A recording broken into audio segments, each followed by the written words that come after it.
Hey YouTube, what's going on? Lionheart here, and on today's video, I'd like to talk about Albedo. Did you know that Albedo views Klee as his younger sister, even though they are unrelated? Pretty cool. Anyway, in this video, I'll share some tips on playing as Albedo, focusing on his role as a secondary DPS. I'll also review some build options I've considered and test them out in actual gameplay. Before we get started, I want to give a special shout out to Razerninjas from Twitch, who has been helping us learn more about characters by the numbers. He's great with math and has made some big contributions to this guide. Razerninjas is starting a new YouTube channel of his own, so please take some time to check him out, and I've included a link to Razerninjas' YouTube channel in the description below. Also, I want to say thanks for taking time out of your day to watch this video. I work hard on these guides, and your support to my channel helps me out a lot. So thanks. Okay, let's talk about Albedo. Albedo is a defensive character specializing in geo damage, energy generation, and buffs for allies. He uses a sword to attack and has a standard area charge attack to knock enemies away from him. His normal and charge attacks have below average scaling for sword users, which means he's not great for a primary DPS role. You can think of Albedo as a sort of Geo Chongyun, in the sense that you will see Albedo commonly used to enable other characters rather than himself. So how will Albedo accomplish this? Well, let's chat about his abilities. Albedo's elemental skill deals area geo damage, then summons a geo construct that creates a special field which causes geo explosions whenever enemies inside that field take damage. There is an internal cooldown of 2 seconds between geo explosions and a 4-second cooldown on the skill itself, meaning you can move the geo construct around and its special field location every 4 seconds. Moving the geo construct will trigger the on-cast damage again. Albedo's energy generation for the skill is plentiful, though a bit unreliable in my tests. I tried out a lot of different scenarios, reviewed the footage, and I'm still not sure how it exactly works. The on-cast damage does not generate energy, but the geo explosions do most of the time, though definitely not all the time. Anyway, what I can tell you is that when I paired Albedo with Zhongli, he turned into a really powerful energy battery, and I was able to use both of their elemental bursts on cooldown. You can probably achieve similar results with other Geo characters, so experiment and share your results in the comments below. Anyway, energy aside, there's tons more to cover for Albedo's elemental skill. First, he has dual scaling. What I mean is that his on-cast skill damage scales with attack, while the geo explosions scale with defense. This means you won't be able to improve both damage sources with a single build. If you have Constellation 2 unlocked, you can also increase Albedo's elemental burst damage each time a geo explosion occurs with his elemental skill, which also scales with defense. In addition, Albedo has a talent that increases his elemental skill damage by 25% when damaging enemies below half health. And if that wasn't enough, you could also use the Geo Construct from his elemental skill to avoid enemy attacks, create sniper towers for ranged characters, and show off some pretty cool combinations.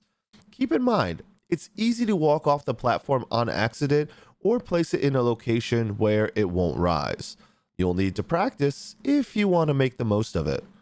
Also, Albedo's Geo Construct will instantly destroy other Geo Constructs placed at its location, and it cannot be placed beneath large enemies like the Wolf Boss. It just gets instantly destroyed, and actually, it can be kind of hard to use in weekly bosses in general. You can use manual aiming to help avoid these bad scenarios. Look, that's a ton of stuff.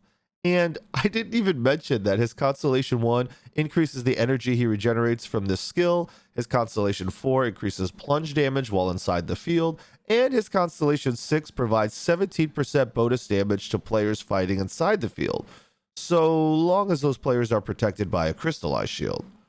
Maybe what's most impressive is that all of these benefits become available to you without needing to keep Albedo on the field. You can rotate him in to activate his elemental skill, and then pull him out until you need to use the skill again. Also, his elemental skill doesn't override your damage type, so you don't need to worry about the challenges caused by elemental infusions, which override your damage and can create problems on team comps. An example of elemental infusion is Chongyun's elemental skill or Bennett's elemental burst at max constellation. Alright, let's chat about Albedo's elemental burst. This ability deals geo damage in an area and will also create 7 smaller explosions at random inside the special field created by Albedo's elemental skill. You do not need to use the elemental burst inside the field for these smaller explosions to occur, though in practice you will probably do so for more focused damage. This ability scales off Albedo's attack, but becomes augmented by defense if you unlock Constellation 2. With a 40 energy cost and 12-second cooldown, you can safely use Albedo's elemental burst often for extra damage output. Let's talk about builds for this video. Our focus will be on Archaic Petra, which is a complete 4-piece set. This provides Albedo with 15% geo damage bonus and allows him to provide a huge 35% conditional damage bonus to everyone on the team when he gains a crystallized shield. However, this damage bonus only applies to those damage types matching the crystallized shield. In other words, if Albedo gains a Pyro crystallized shield, then your entire team will deal 35% more Pyro damage. This effect lasts for 10 seconds and continues whether the shield breaks or not. There are 2 conditions which make Archaic Petra challenging to use. First, the set's wearer must be the character to pick up the elemental shard that creates the crystallized shield. This means you have to apply your preferred damage type, switch to Albedo to pick it up, and then switch back to take advantage of it. Second, the damage bonus is replaced if the set's wearer picks up an elemental shard of a different type. This means if Albedo accidentally picks up the wrong elemental shard after picking up the right one, your bonus will be of the wrong type. You can't stack 2 bonuses. Since it's easy to create many elemental shards at once with geo explosions, you'll have to be careful when picking them up. I won't lie to you, the way Archaic Petra is designed makes it a bit hard to use for most players, and you may want to consider 2-piece Noblesse as a substitute, especially if you plan to use Albedo with another geo damage dealer. However, I hope you'll still follow along for the rest of this video, as the information I'm going to share may apply to other sets and be useful for you. For Albedo, I recommend using a Defense Sands, Geo Damage Goblet, and Crit Damage Circlet.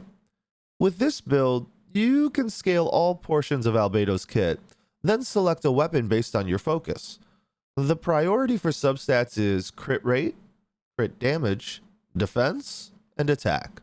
You don't need much energy recharge since Albedo's costs are fairly low, but the energy he needs to generate could change over time depending on what geo characters release in the future. For weapons, this is where things get more complicated. I'm going to recommend 2 different weapons. The first is a 3-star weapon, Harbinger of Dawn. You can use this weapon everywhere, but it becomes more difficult in 4-player co-op since you need to not take damage. That's probably not feasible for more difficult content, but it is possible if you collect crystallized shields and play well. I'll show some footage of that later on. However, if you want one weapon for all content that doesn't have minimum health conditions, the new Festering Desire is what I recommend, and it's available to max refine for all players. Okay, let's chat about Harbinger of Dawn first. At level 80 and max refinement, this sword provides you with 42.7% crit damage and 28% crit rate so long as you manage Albedo's health above 90%. This is similar to the 40% crit damage and 22% crit rate provided by a max refined Skyward Harp. But that's a 5-star weapon, and this store is a 3-star, which is way easier to max refine. Harbinger does, however, have 3 critical weaknesses. First, you must be able to use Albedo without him taking damage, or you will lose the crit rate passive. A shield character or strong healer can help with that, since he's not in combat for very long, But this is also what makes the sword higher risk in 4-player co-op, as it's very hard to maintain over 90% health all the time, and you can't swap out Albedo. That said, you can see here that I'm able to do it well by picking up elemental shards to maintain a shield at all times. This is more difficult in harder dungeons, so I do recommend having food or a strong healer present if you're going in with Harbinger as your weapon. Second, you will lose tons of attack since 3-star weapons don't scale well in that department. Fortunately, Geo Explosions from Albedo's elemental skill are not affected by your attack value, and the added crit damage and crit rate compensate for the loss on his elemental burst. Lastly, you must have the weapon max refined for it to be viable. This isn't a build you can run with a refinement rank 1 Harbinger. It needs to be refinement rank 5. The other weapon I recommend is Festering Desire, which provides 32% elemental skill damage bonus and 12% elemental skill crit rate at max refinement, which you can unlock during the current event. And speaking of the event, it also provides some crazy temporary bonuses to this sword in Dragonspine, including 60% bonus damage, 35% bonus crit rate, and 70% bonus crit damage. This is a great choice, and it leaves any 5-star weapons you might have free to be used by, your other primary damage dealers. Over time, I expect that a 5-star sword will replace both of these options as the best choice. However, I'm not a fan of the current selections since his scaling is so divided between attack and defense, plus all the current 5-star swords have passives which require the wielder to be in combat. Whereas with Albedo, we are minimizing his time in combat wherever possible. I'll be sure to update the comments to this video if that changes in the future. Okay, that about covers all the build stuff I wanted to chat about for Albedo.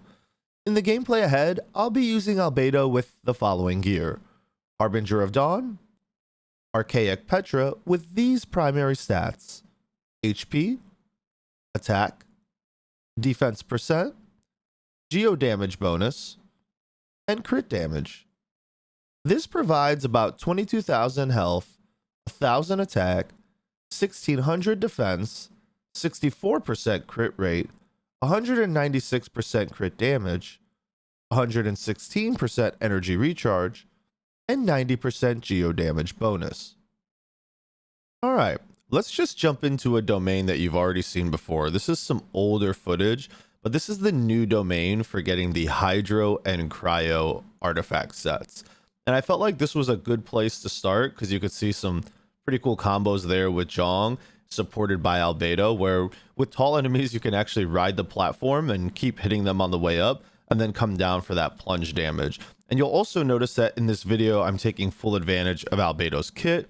We're spamming ultimate abilities, and we also converted at one point Zhong's damage into Pyro from Bennett, and then picked up a Pyro crystal shard to buff Zhong's damage with the Archaic Petra set.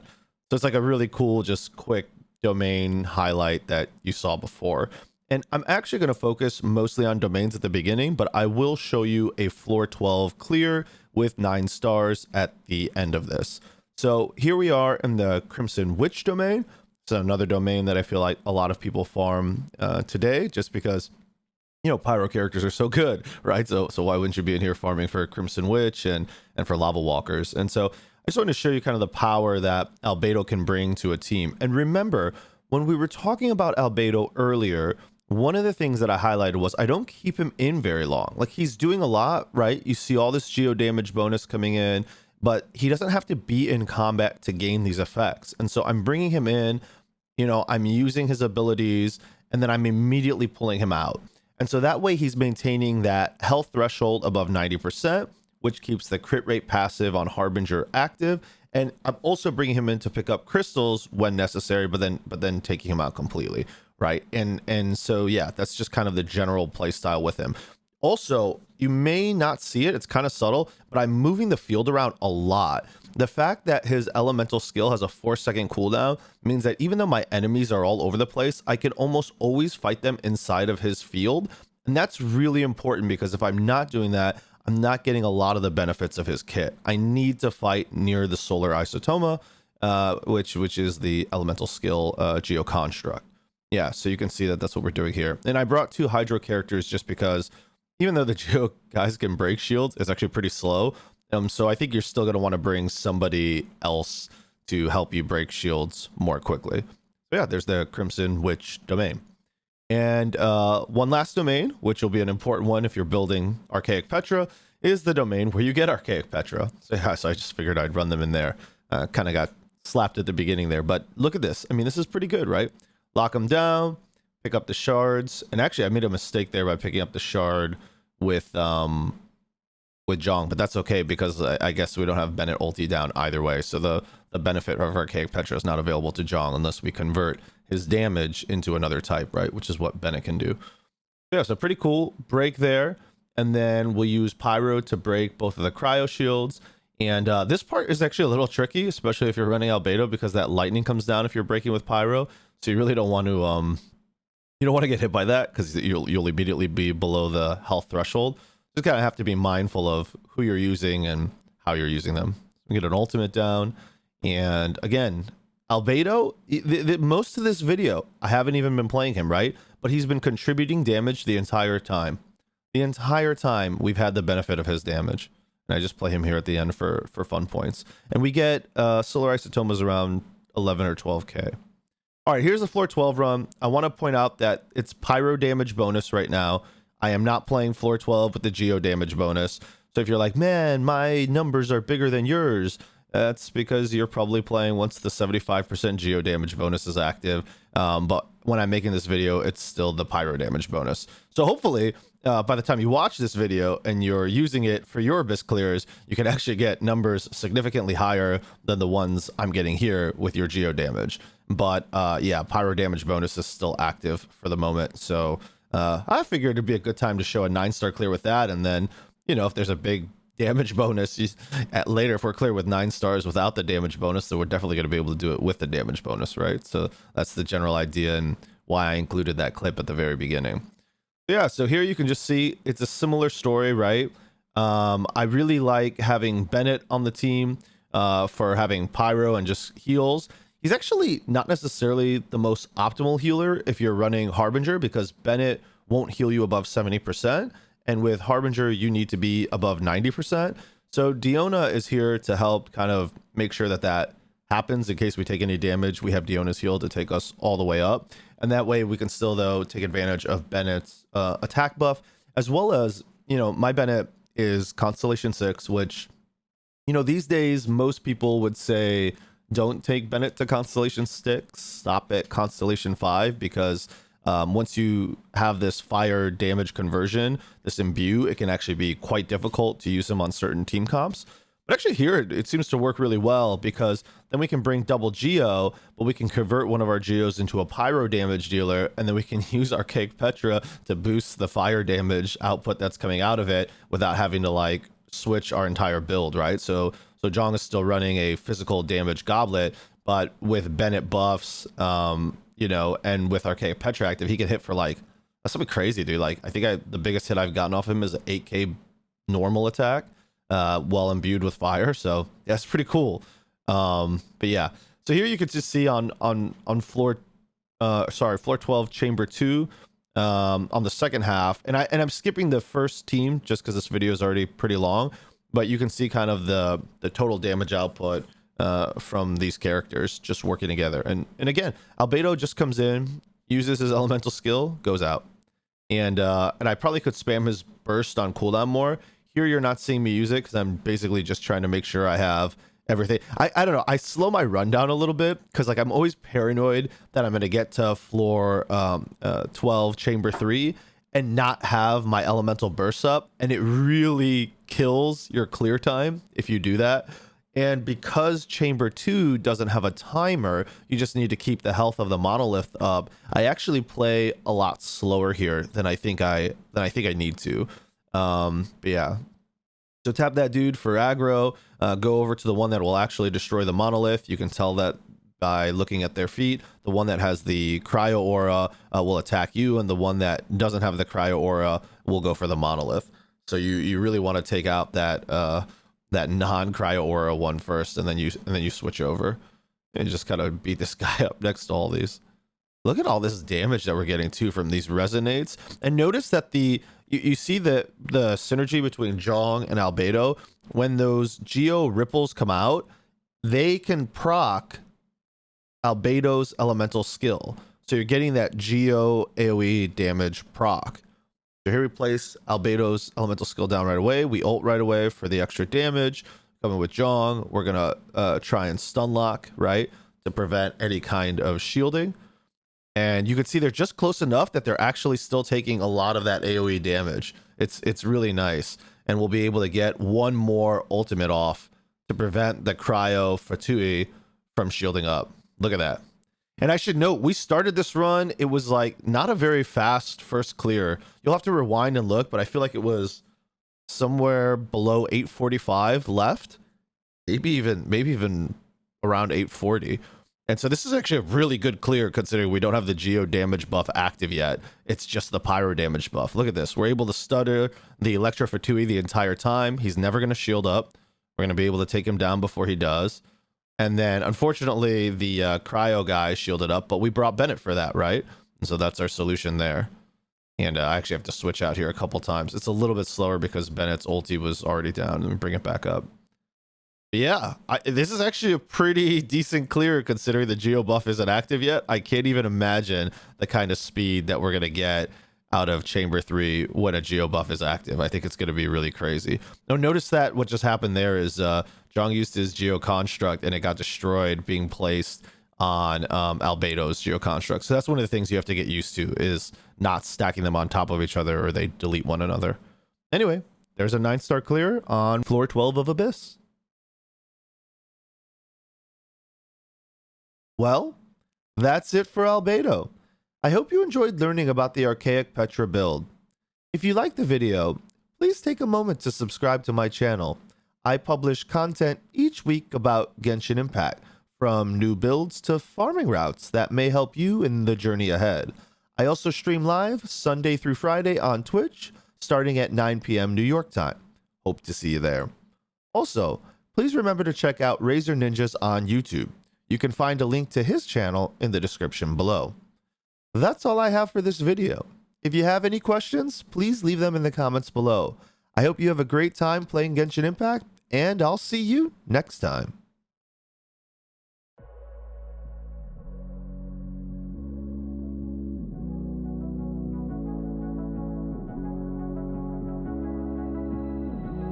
Yeah, I'm lost and numb, cold to the touch. I pretend like I don't remember your name. Every masterpiece turns to blasphemy. When I close my eyes, yeah, I still see your face.